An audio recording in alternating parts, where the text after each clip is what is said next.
I mean, what do you guys make of the optics of this? Will, when the public have such a growing tax burden, it came on the same day as most people's taxes went up? I think it's a lousy optic on both fronts. It's not just the domestic tax bill, it's also the Russians, the vulgar Russians. Let's face it. I mean, there is an equivalence in the public mind, surely, between one non-dom and another, and the government's weakness in granting non-dom status to people that they're now sanctioning. So, obviously, the Chancellor's wife is not in the same category, but it looks like an alignment in the public mind. I mean, as far as I'm concerned, rich woman doesn't pay much tax, shock.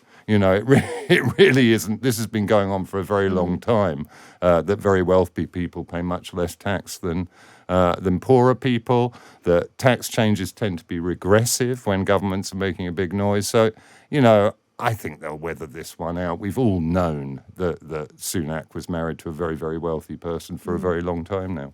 Hasn't it been ever thus, Will, that people who make decisions, the nature of power has wealth attracted to it, either because of power or the wealthy are attracted to power and have greater access to it? I imagine in the history of British society, rich people have made decisions that affect poor people for the entirety that there has been a British society.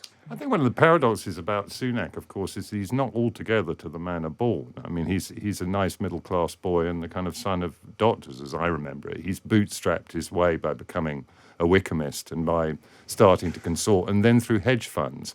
So he's made himself wealthy on betting against the economy in that way. And I think, yes, Rachel's right. I mean, back to that word, which I don't particularly like, optics. It don't look good.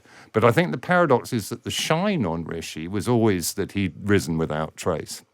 And the thing is, now you look at the trace, it starts to, and Rachel makes the right point. The issues around poverty as we move through this year are going to become acute. There really is a kind of almost Malthusian gap now between what's on offer in terms of benefits and what the cost of living is going to be. And it's a bit like the environmental crisis. It's one of those things where, like that movie over Christmas, people keep pointing up in the air at this giant thing that's coming towards us and then getting on with their business and buying another takeaway latte or something. But it is acute, and people are going to be in big trouble. And then I think there is no shine on Rishi. It's all come off, in fact.